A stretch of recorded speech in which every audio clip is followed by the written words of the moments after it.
Baik, assalamualaikum warahmatullahi wabarakatuh. Selamat pagi anak-anak, bagaimana kabarnya? Baik, baik, alhamdulillah. Sehat semuanya? Sehat. Sudah sarapan? Semangat? Semangat dong, masuk pagi kok. Udah belum? Nah, oke, dicek dulu kanan kirinya, depan belakang, apakah mejanya sudah rapi, tempat duduknya sudah rapi? Sudah? Oke, baik, bagus.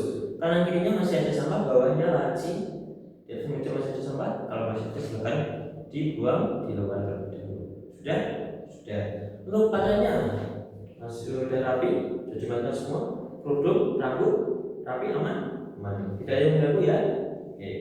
Mari kita berdoa terlebih dahulu anak-anak sebelum mengawali kegiatan pembelajaran pada pagi hari ini. Mari kita berdoa terlebih dahulu. Berdoa oleh Bismillahirrahmanirrahim. Raditu billahi rabban wa bil islami dinan wa bi Muhammadin nabiyya wa rasula rabbi zidni ilma warzuqni fahma amin ya rabbal alamin. Baik, kita sudah pegang lagu terlebih dahulu. Masuk semua ya? Masuk semua. Tidak ada yang sakit, tidak ada yang ketinggalan. Oke, aman. Bagus, pasti bagus. Oke, kita akan belajar mengenai Kiai Hasyim Asy'ari. Sebelumnya ada yang tahu Kiai Hasyim Asy'ari itu siapa? Ya, betul.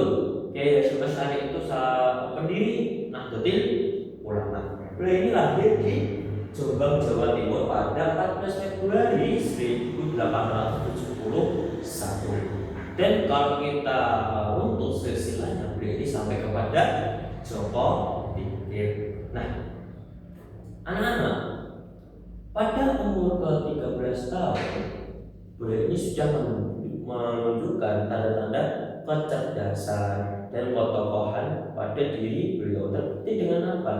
Terbukti dengan di usianya yang masih muda, yakni 13 tahun, beliau ini sudah berani mengajar kakak-kakak kelasnya yang umurnya ini lebih tua dari beliau. Jadi selain beliau ini belajar, beliau ini juga berani untuk mengajar. Saya belajar, beliau ini juga berani untuk mengajar itu.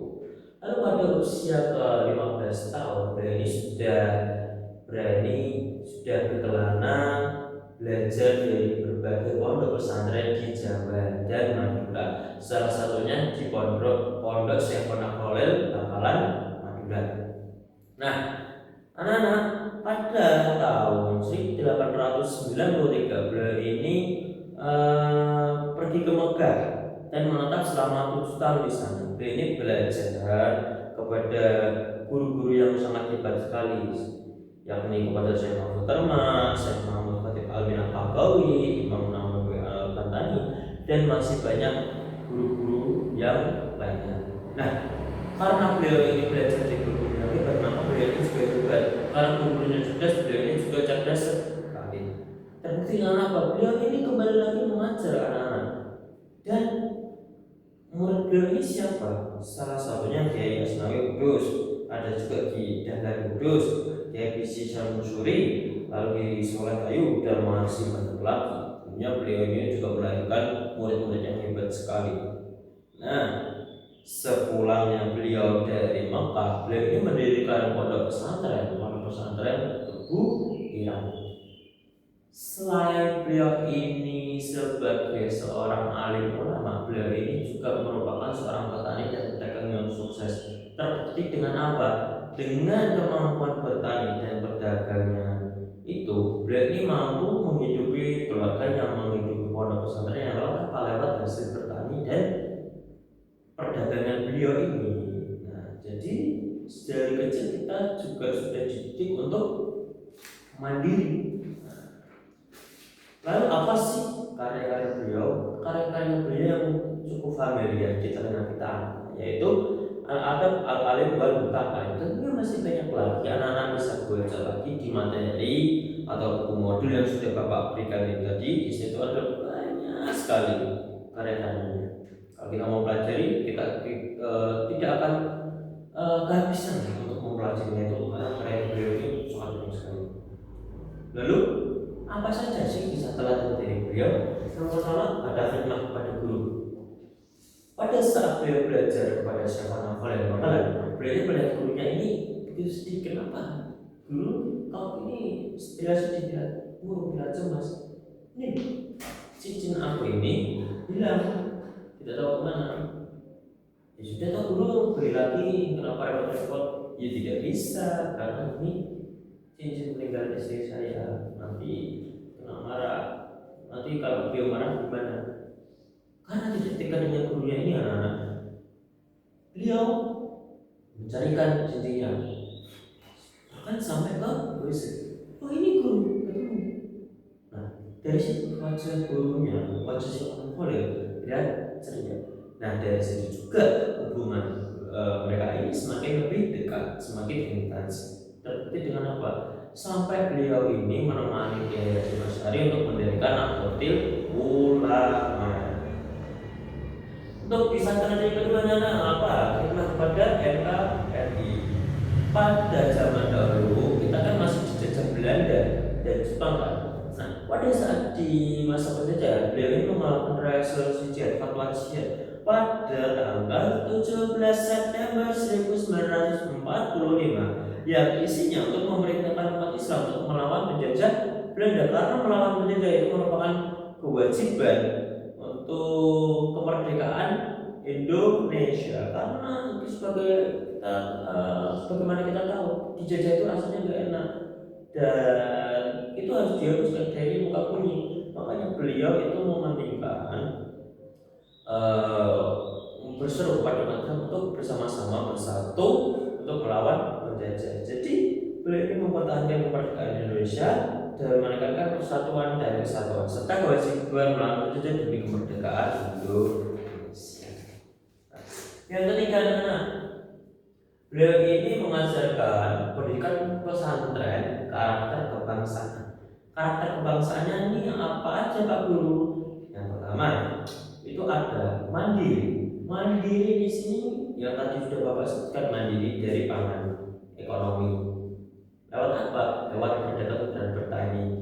Kita maksimalkan apa yang ada, gitu kan. Terus kita juga diajarkan untuk mandiri dari politik dan budaya. Budaya kita itu kan sangat banyak, makanya kita tidak bisa kalau soal budaya. Ada banyak kan, kita ambil satu contoh saja. Di Jawa itu ada yang namanya lakon pewayangan yang itu tidak ada di India. Itu karya-karya Sunan Kalijaga sendiri, karya-karya ulama zaman dahulu, yang isinya apa? Isinya soal pengajaran moral, etika, politik, budaya. Itu lengkap sekali kalau kita pelajari. Nah, yang kedua itu menjaga toleransi. Kita ini hidup di Indonesia sangatlah banyak suku, ras, budaya dan agama. Jadi kalau kita tidak bisa tidak bisa toleransi antar sesama, maka terjadi perpecahan. Karena dulu kan sempat ada perang sampai itu antara Dayak dan Madura, ada perang-perang suku lainnya. Nah kalau kita tidak bisa bersatu, ya tercerai berai kita, tercerai berailah bangsa Indonesia. Makanya ini beliau untuk menyerukan toleransi dan menjaga kerukunan satu sama lain. Kalau misalkan ada perpecahan bagaimana? Ada perselisihan bagaimana? Ya kita musyawarah kembali, kita mediasi. Cara beliau bagaimana? Tunjuk satu alim ulama. Karena para alim ulama itu ilmunya itu sudah mumpuni untuk menyelesaikan permasalahan yang ada di masyarakat. Karena beliau itu memandang bahwa alim ulama ini tahu jalan keluarnya bagaimana untuk mengatasi problematika yang terjadi di masyarakat. Yang ketiga, karena relasi beliau ini sangatlah luas, beliau ini kan juga petani, juga pedagang. Jadi beliau ini melihat, wah ini kita lama-lama dijajah bangsa asing, India, Belanda, dijajah Eropa. Lalu beliau ini mempunyai siasat untuk menghadapi orang-orang Belanda itu. Lalu beliau mengajarkan kepada murid-muridnya, jangan sampai kita ini mudah dijajah kembali dari Belanda.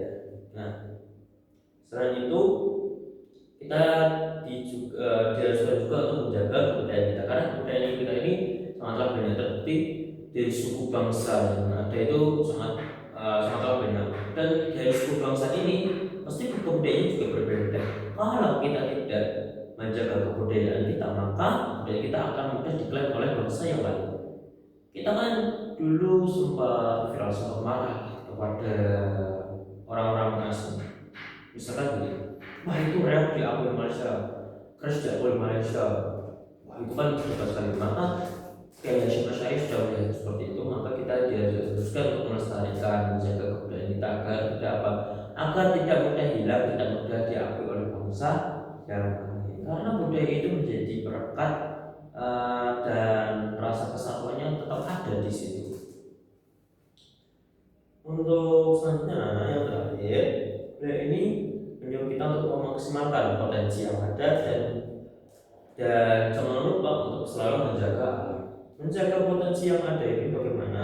Maksudnya memaksimalkan potensi yang ada ini untuk kemandirian masyarakat, untuk kemandirian pesantren. Karena sumber daya alam ini kalau tidak bisa kita maksimalkan, ya rugi, bakal diambil oleh orang lain, bakal dimanfaatkan oleh oknum-oknum tidak bertanggung jawab.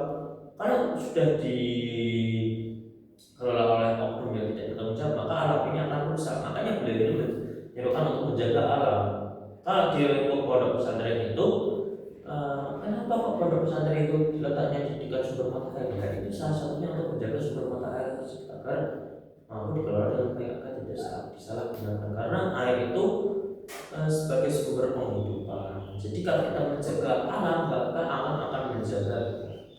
Oke, itu anak-anak yang dapat aku sampaikan. Mungkin ada yang ditanyakan? Tidak ada? Sudah selesai semua? Oke. Tadi anak-anak sempat mencatatkan. Oke, nanti kita kumpulkan saja ya. Jadi anak-anak ada yang mau menyebutkan apa yang dapat kita pelajari? Oke, Pak Guru bantu saja ya. Yang pertama, Kiai Hasyim Asy'ari itu orangnya pintar dan sangatlah rajin. Terbukti pada umur 13 beliau ini mampu mengajar kakak-kakak kelasnya. Yang kedua, ini pergi ke berbagai tempat untuk belajar, bahkan sampai ke Mekah selama 7 tahun. Sampainya ke Indonesia lagi, ketika kembali beliau mendirikan pondok pesantren Abu Irem. Nah, yang ketiga, beliau ini khidmat pada gurunya. Terbukti ketika beliau ini mencarikan cincinnya, meskipun sama masuk ke Terus Kiai Hasyim Asy'ari ini juga merupakan orang yang melawan penjajah. Kita bisa lihat tadi beliau ini mengeluarkan fatwa jihad untuk kemerdekaan Indonesia, menyuruh umat Islam untuk melawan penjajah Belanda dan mengusirnya kembali ke negeri Belanda. Lalu anak-anak, beliau ini juga mengajarkan ke pondok pesantren untuk kita itu bisa hidup mandiri, saling menghormati dan cinta tanah air. Dari itu kita dapat ambil kesimpulan bahwa Kiai Hasyim Asy'ari adalah orang yang sangat pintar dan baik. Dia mengajarkan banyak hal yang penting seperti belajar, dan rajin, membantu orang lain, bersatu, dan mencintai negara kita. Nah, dari situ dapat kita pelajari dan aku sampaikan, kurang lebihnya mohon maaf. Kita tutup pertemuan kita pada pagi hari ini dengan bacaan surat Al-Asr bersama. Bismillahirrahmanirrahim. Wal asri innal insana lafi khusrin illa alladziina aamanu wa 'amilus sholihati wa tawassaw bil haqqi wa tawassaw bis sabr. Walhamdulillahi rabbil alamin. Subhanakallahumma wa bihamdika asyhadu an la ilaha illa anta astaghfiruka wa atubu ilaik. Pak Guru cukup sekian. Kalau tidak ada pertanyaan, nanti kalau ada pertanyaan bisa ketemu sama Pak Guru atau bisa ditanyakan di grup ya anak. Pak Guru cukup sekian. Assalamualaikum warahmatullahi wabarakatuh.